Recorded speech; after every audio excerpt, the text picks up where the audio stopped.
This Advent, you and I are invited into a season of waiting and anticipation and preparation. Advent invites us to take a realistic look at the world and at our own lives. It invites us to acknowledge the brokenness and the struggle while finding the deeper hope, peace, love, and joy in the promise of a Savior who comes into the world to bring light to darkness. You're invited into a season where we are preparing ourselves and our hearts for the way of the Lord. And today is the second Sunday of Advent, the Sunday of peace. We live in a world that seems to be anything but peaceful. And it's hard to think about peace when our experience seems to be the exact opposite most days. Some days it's hard for me to imagine what a peaceful world looks like at all. But I believe that the birth of Jesus did indeed usher peace into the world, even when it feels too good to be true. I am drawn to Frederick Buechner's definition of peace. He writes that for Jesus, peace seems to have meant not the absence of struggle, but the presence of love. And so you and I are invited to imagine what this peace looks like, not only to prepare our hearts for this peace and anticipate it, but to prepare the world around us for this peace as well. And so we turn once again to the Psalms today for our season of Advent, and we turn our minds to Psalm 46. Psalm 46 is what those who classify the Psalms would call a psalm of confidence. This categorical title makes it sound like a psalm for those who are really confident in God. And that may be true for some people who would gather to read the psalm. But for the most part, the Psalms of confidence were for those who find themselves lacking confidence. They're for the people of God who believe in God's goodness, but the chaos of the world has shaken that confidence. So they would gather and pray and study and sing what they know to be true. They would gather and remind one another that their confidence in God is not misplaced, especially when the suffering and the chaos around them would tempt them to doubt God. So let's read this psalm together.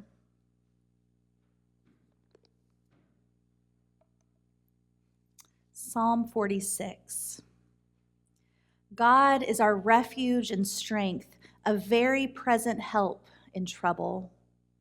Therefore, we will not fear, though the earth should change, though the mountains shake in the heart of the sea, though its waters roar and foam, though the mountains tremble with its tumult. There is a river whose streams make glad the city of God, the holy habitation of the Most High. God is in the midst of the city. It will not be moved. God will help it when the morning dawns.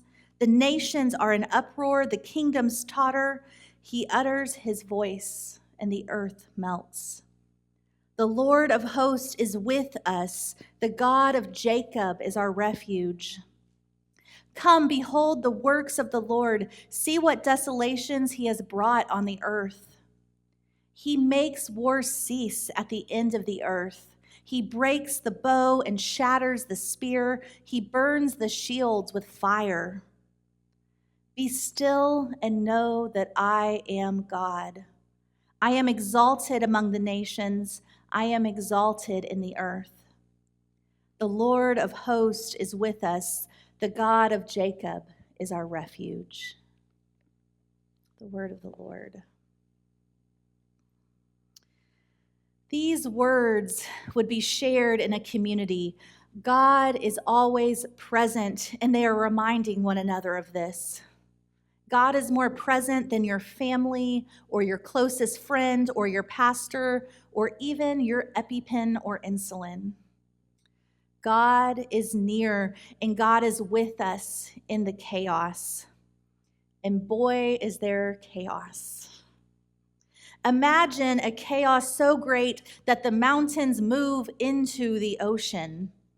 It's almost as if creation is revolting back against God. The unmovable and unshakable, the pillars of society, are crumbling into chaos. And it is in the midst of this chaos that the people of God are asked to consider how they will respond to this chaos. Are we tempted to be just as fearful, just as despondent, and just as anxious as those who don't know God? Maybe. Probably depends on the day or the hour, if we're being honest. And if so, the words of this psalm are for you. This fresh supply of confidence that is incoming is for your ears and for your heart. Because God not only intends to keep us guarded, God intends to make us glad. God not only intends to keep us safe, but to make us satisfied. Our confidence comes from God. The image described here is a far cry from the beginning of the psalm. Before we had a violent and turbulent sea that swallowed the mountains whole. But then, a couple verses later, there is a river whose streams bring gladness and delight. This isn't about mere provision. This is about abundance. God is present here, dwelling here in the city with God's people. And the confidence in God doesn't stop here. God has pledged God's self to be with the people and protect them. So God stays among the people so they will not be moved. The mountains from verse 1, moved, gone, sunk into the sea.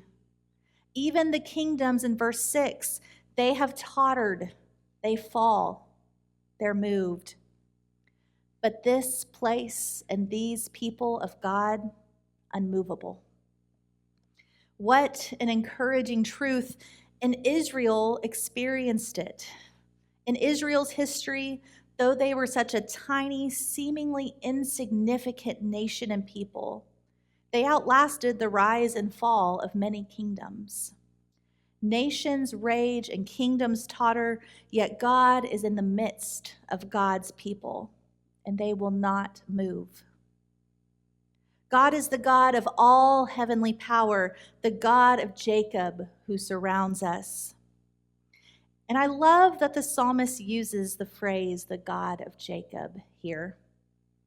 He doesn't call God the God of Israel, but uses his original name, Jacob. And I wonder if it's because we're being asked to consider God's part in Jacob's story. Jacob might be a patriarch, but as we looked at this fall, Jacob was not always a stand-up guy. But his story proves time and again why any of us are a part of God's people. God simply chose to love us and love us and love us and never let go. That's Jacob's story. And I think that's why Jacob is highlighted here, because he's small. He's not particularly special or faithful. To say the God of Jacob is a way for God to say that God is strong and a holy people, a holy God of people who are wounded and stubborn and weak. And so we redirect our attention. We choose to see with the eyes of the God of Jacob, the God who loves us and never lets go. We see all the marvelous things that God has done. God creates the trees and the flowers. God ends wars, breaking every weapon. And we have no use for our shields anymore, not with God in power, so God burns them all. And then God says this, "Be still and know that I am God. I will be exalted among the nations. I will be exalted in the earth." You've heard this verse before, and it sounds so nice. It sounds like what I want in life: some quiet, some stillness, some peace. But what does it mean? What does it mean to be still and know that God is God? Many of us hear this verse and think that it means to sit perfectly still, to be quiet, to try to meditate, all of which are really good things that we should be doing from time to time. But the Hebrew word used here is rapha. It means to relax, to let go, to hang limp, to cease striving. In this context, to be still means to let go of your rigidity, to allow yourself to be weak, to surrender your anxieties and the need to be in control of a chaotic world. It's more than just being quiet and still. It's about complete surrender. And that's a lot different than what we usually take the phrase "be still" to mean. And what happens when we do this? We experience knowledge of God. When I let go of my need to control and my messed up ideas of how strong I am, what I will discover is an intimate, close-up understanding of God that I will never experience otherwise. This is an invitation to recognize God's power and presence amidst turmoil. By letting go, we make space for God's peace. And that should be our prayer today and every day. You don't have to stop and be quiet to experience God more fully, although there are times in our lives when we probably should. Instead, we simply need to surrender our need for control, stop trying to be stronger than we are, admit our frailty and our weariness over all of our striving, and simply sink into God's presence. This is what peace is. This is what the peace is that Jesus is bringing into the world. And as Psalm 46 reminds us, you and I can have confidence in this peace that Jesus brings to the world. Jesus brings peace in the midst of chaos. In the midst of uncertainty, Jesus brings peace in the midst of our trying to control everything so that we can maybe, just maybe, hope that one thing will go right this week. And maybe if we try hard enough, we can find some little form of redemption in the chaotic world. And in the midst of all that, a baby comes into the world. The very way that Jesus arrives to our world is an example of this subversive peace that he brings. Jesus doesn't arrive in power. He doesn't have a parade or a party to top all parties. No, Jesus arrives in the smallness and vulnerability of a baby in a womb. God shows up in unexpected ways and unexpected places. Jesus is born into a world that he will flip upside down, a world where the powerful have been humbled and where the vulnerable have been lifted up. Peace is not a tranquil passivity, but something that requires us to actively work towards justice and love in the world around us. So when the powers of our world refuse to honor the dignity of our neighbor, peace is our voice that calls them beloved and made in God's image. And when we see violence and injustice filling our screens and our news, peace is the quiet conviction that knows that God's power is greater than any power on earth. When we see the polarizing divide of our nation growing larger and larger, peace is found in our togetherness as we remember that we belong to one another.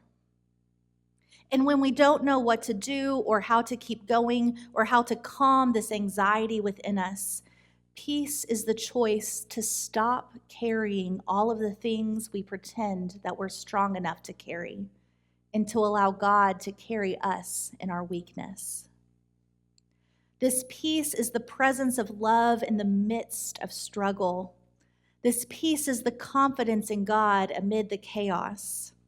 This peace is surrender so that we will know God in a way that we would have never experienced otherwise. This season, you are invited to find peace right now, not when things calm down or it feels easier, not when it will require less of you. You are invited to find the peace of Jesus today. You are invited to completely surrender with full confidence that God will take it from there. Be still and know that I am God. I will be exalted among the nations. I will be exalted in the earth. Someone asked me recently why I always end my sermons with a blessing. And I told them that it was because it was one of the most impactful things that my mentors and pastors have done for me. Leave me with a blessing. I have a box of these written blessings in my home. I have them framed on my walls. I have them stored in my heart. And they carry me through every day, good or bad or in between. John O'Donohue wrote, "The human heart continues to dream of a state of wholeness, a place where everything comes together. And to invoke a blessing is to call some of that wholeness upon a person right now." And so this Advent season, it feels particularly necessary to bless one another, that we would find wholeness in our waiting, that we would find the hope and peace and joy and love that we want. So today I'm ending with another blessing by Jan Richardson. This one is entitled "A Blessing in the Chaos." Hear this blessing over you in this season of waiting and longing. To all that is chaotic in you, let there come silence. Let there be a calming of the clamoring, a stilling of the voices that have laid their claim on you, that have made their home in you, that go with you even to the holy places, but will not let you rest, will not let you hear your life with wholeness or feel the grace that fashioned you. Let what distracts you cease. Let what divides you cease. Let there come an end to what diminishes and demeans, and let depart all that keeps you in its cage. Let there be an opening into the quiet that lies beneath the chaos, where you find the peace you did not think possible, and see what shimmers within the storm.